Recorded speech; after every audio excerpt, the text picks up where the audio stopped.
Support comes from the Missouri Forest Products Association, committed to conservation and careful management of the state's forests to make them more resilient and better habitats for wildlife. ChooseWood.com. From the St. Louis Public Radio Newsroom, this is The Gateway. It's Friday, August 2nd, International Beer Day. I'm Wayne Pratt. Ahead, a competitive contest in St. Louis County's 2nd District could have a big impact on the policies council members take up over the next year. People are tired of what's been going on in St. Louis County. They're tired of not being able to believe in their government. St. Louis Public Radio's Jason Rosenbaum examines the race between Democrat Kelly Dunaway and Republican Amy Pelker. First, the news. The St. Louis prosecutor is defending her authority to help a defendant she believes was wrongly convicted of murder in 1995. Here's St. Louis Public Radio's Rachel Lippman. Circuit Attorney Kim Gardner filed a motion last month asking for a new trial on the case of Lamar Johnson. She says he's innocent and a jury only found him guilty because of police and prosecutor misconduct.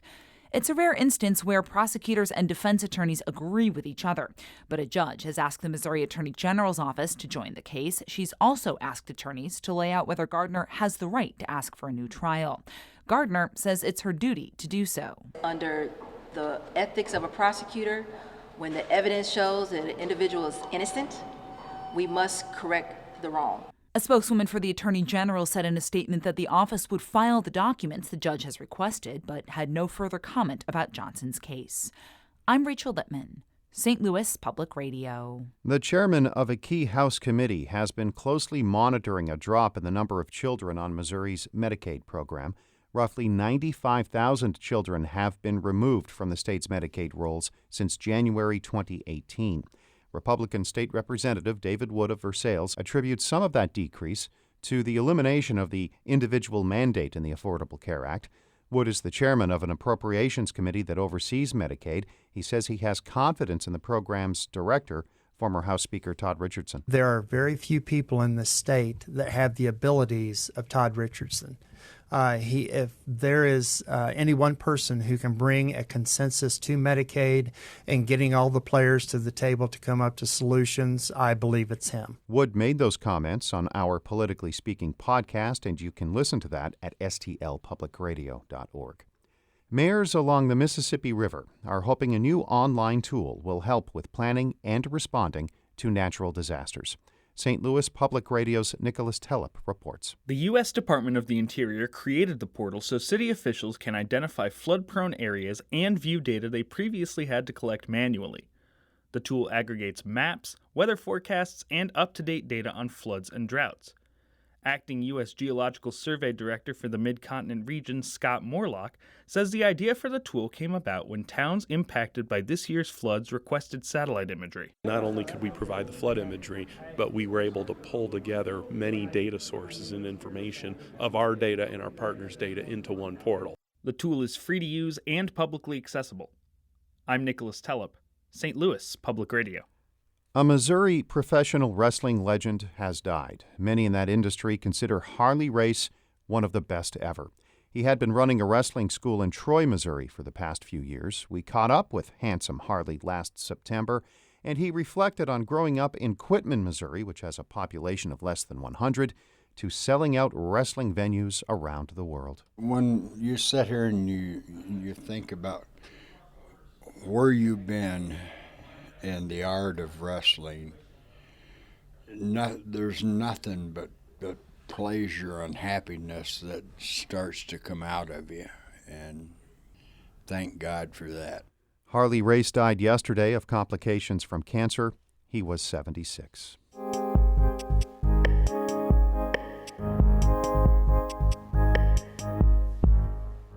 Voters go to the polls Tuesday to fill 2 vacancies on the St. Louis County Council. A competitive contest in the 2nd District could have a big impact on the policies council members take up over the next year. St. Louis Public Radio's Jason Rosenbaum breaks down the contest between Democrat Kelly Dunaway and Republican Amy Pelker. You can attribute the downfall of former St. Louis County Executive Steve Stenger for the August 6 special elections in the council's 1st and 2nd districts. Sam Page vacated his 2nd district seat when he replaced Stenger as county executive, and Hazel Irby resigned as 1st district councilwoman to take a post in his administration. Former State Senator Rita Days is basically assured to defeat Republican Sarah DeVoli in the heavily Democratic 1st District. But even though the 2nd District is also Democratic-leaning, neither political party is taking the contest between Dunaway and Pelker for granted. The 2nd District takes in cities such as Hazelwood, Creve Coeur, St. Anne, and Chesterfield. Dunaway is the Director of Learning and Development for the Bryan Cave Law Firm.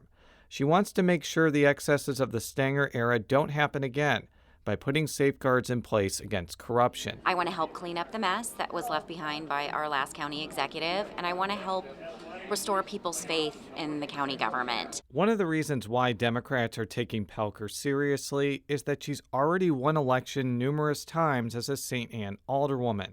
She wants to bring dedicated constituent service and high ethical standards to the county council. The people are tired of what's been going on in St. Louis County.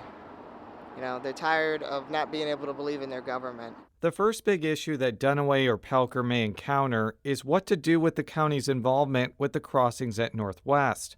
Stenger was successful at moving county employees to what's historically known as Northwest Plaza, but the council may void the lease amid questions about whether the decision was driven by campaign donations.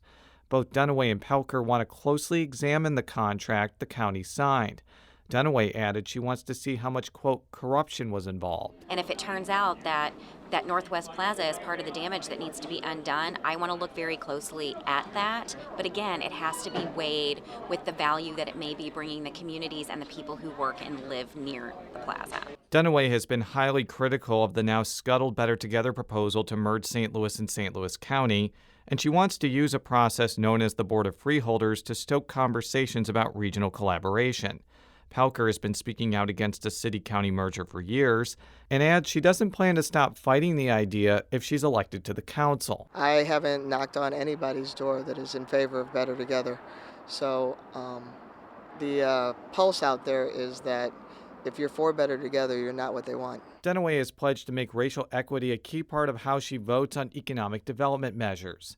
She contends racial segregation is one of the biggest impediments to the county's economic growth. I just want to make sure that the decisions I make aren't going to have a disparate impact on certain communities or come at the expense of certain opportunities for certain communities. Pelker says the key to easing racial disparity is to place jobs closer to economically distressed areas.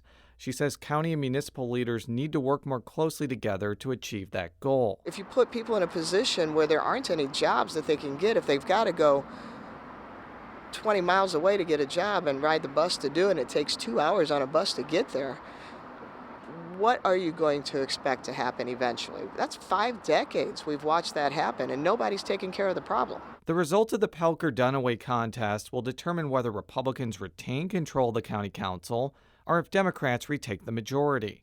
And while Democrats and Republicans on the council have traditionally worked well together, GOP Councilman Mark Harder sees benefit of his party having a 4-3 majority. We've made some great inroads into changing some of the policies as well as personnel in St. Louis County government, and I think Amy will help us continue that road towards that. Democrat State Representative Doug Clemens of St. Anne says he's confident Dunaway can not only be a strong voice for Democrats, but also for Northwest St. Louis County. She is an incredible individual who cares about community. She's from roots similar to mine. Her mother was a coal miner. She grew up working class and understands the things that we face on a day-to-day basis. Regardless of whether Dunaway or Pelker prevail on August 6th, the majority of members on the county council will be women for the first time in more than 8 years. I'm Jason Rosenbaum, St. Louis Public Radio. Our Fred Ehrlich edited that piece. Shula Newman is the executive editor of St. Louis Public Radio. Music by Ryan McNeely of Adult Fur. If you like this podcast, tell a friend and rate, review, and comment wherever you get your podcasts. The bosses love that. I'm Wayne Pratt. And from the St. Louis Public Radio Newsroom, this has been The Gateway.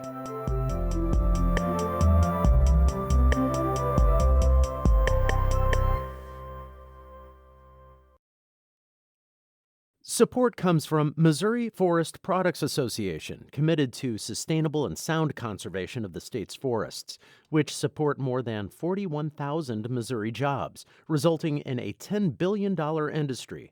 ChooseWood.com.